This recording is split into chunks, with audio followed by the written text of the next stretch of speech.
really the meeting place of what I wanted to talk about today is the the feeling I see in a lot of people who come in needing help, where life has been really, really small and they've gotten used to it over the years, so used to it that they actually can't imagine a much bigger life. And what's interesting is I've seen that completely regardless of how big or small their life might actually look from the outside, if that makes sense. So one of the things that I think is worthwhile to bring to this group today for everybody to think about, when we've lived a life where our internal experience is over and over the same, right? Where we kind of just feel like we're a little bit in a hamster wheel. How many people feel sometimes or have felt sometimes like you kind of are living in like a Groundhog Day, deja vu moment where it's just kind of like, oh, not this fucking day again. Are you serious? Like I got to do all this stuff again. So that's one piece is I feel like a lot of people get trapped in that space. And the other one is the massive ways in which our brains are almost like built to keep us stuck there. And therefore, how much hard work we have to do to get to the other side. So hopefully by the time this thing is done, I will bridge the gap between all of those. So one of those is experience I have with a lot of clients. The other one is really the stuff I'm working on in my book. And so I'll try to put the whole narrative together. Y'all let me know if it makes sense in the end. Rose, keep me honest on this.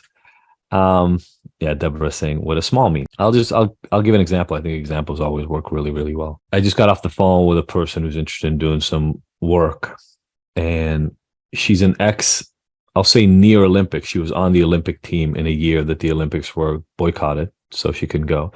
But she was a near Olympic swimmer, business entrepreneur with, I'll say, moderate success. A couple of marriages, a handful of kids.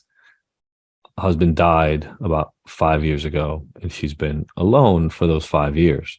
And what she didn't realize until 5 years ago when her husband passed, was that at some point in the past, she started relying on other people to kind of guide her life experience.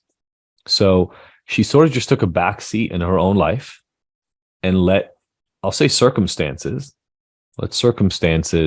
dictate where things went. So initially it was husband one, then there were all the kids, and there was the business, and husband one, and she separated, she married again.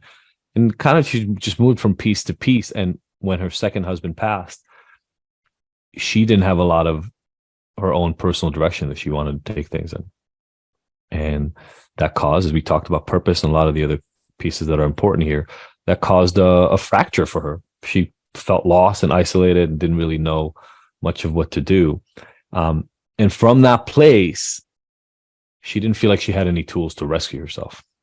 What she ended up relying on was cannabis. So she went headfirst into cannabis. So she took enough edibles or smoked enough weed, didn't care enough about being that stuck. And that went on for years and years. Here's the thing that I think is important to recognize.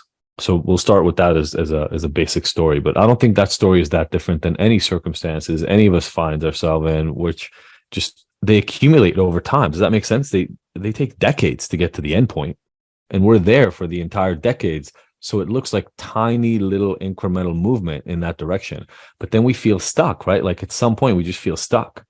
And that's where I think it's really, really important to understand how our brain works, because whether we like it or not, our brain operates in a really non-objective way.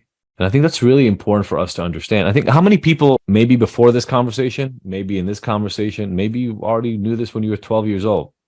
How many people recognize that the way we see our reality is fully just our interpretation of it? How many people know that, at least conceptually know that that's true?